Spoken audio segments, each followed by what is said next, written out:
কি আর কইতাম, কিছু করার মতন কোনো ভাষা নাই। একজনে ফোন দিয়ে জিজ্ঞাসা আমার বিয়া কবে, আকাশের সাথে আমার বিয়া নাকি অন্য কোনো বেটার সাথে বিয়া, তুমি জানলে প্লিজ বলো। মানে কি আগ্রহ, মানে যেই স্যাপ ফালাই দিছে সেই স্যাপ আবার লেইতে এত পরিমাণ পছন্দ কিছু কিছু মানুষের। কি আর কম, আমার করার মতন কোনো কিচ্ছু নাই, কোনো ভাষাও নাই বলার মতন কিচ্ছু।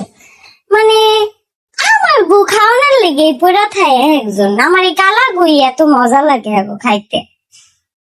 আমার আসলে করার মতন কিছু নেই। আপনাদের যদি কিছু করার থাকে তাহলে অবশ্যই কমেন্ট বক্সে জানাবেন, কারণ আমি আবার কারোর মতন কমেন্ট বক্স অফ করে রাখি না।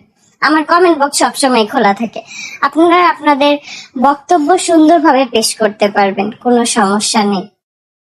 মানে কি কইতাম, আমার প্রথম বিয়ে হচ্ছে 7 মাস সংসার করছি, আর দ্বিতীয় বিয়ে হচ্ছে 1.5 বছর প্লাস সংসার করছি। এইটা নিয়েও মাথা ব্যথা।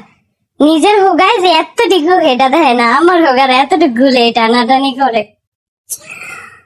তা আবার নিজের যদি একটা বিয়ে হইতে হলো কথা ছিল, নিজের দিদিটা হাঙ্গা, আমার হাঙ্গালে ফেরত হয়। মানে কি কইতাম, কর মতন কোনো ভাষা নেই।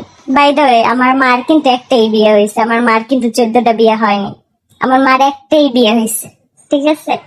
এটা মাথায় ঢুকাই নিয়ে মুখ খুললে অনেক কিছুই বলবো, কিন্তু প্লিজ আমাকে দের মুখটা খুলেন না। আমি যতটুকু জানি আর কিছু বলতে চাই না, কারণ আমি আমার পাস্ট লাইফ নিয়ে কোনো কিছুই বলতে চাই না, ঠিক আছে?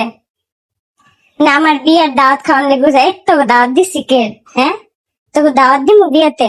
আমার বিয়ের সময় দাওয়াত দিব না, আমার ডিভোর্সের সময় দাওয়াত দিতাম না। কি পরিমাণ শেষ হইতে পারে, এটি আবার লাইভে বকর বকর করে কয় যে আমার বিয়ের সময় আমি যাবো, ডিভোর্সের সময় আমার যাবো। কে তোকে কি দাওয়াত দিছি?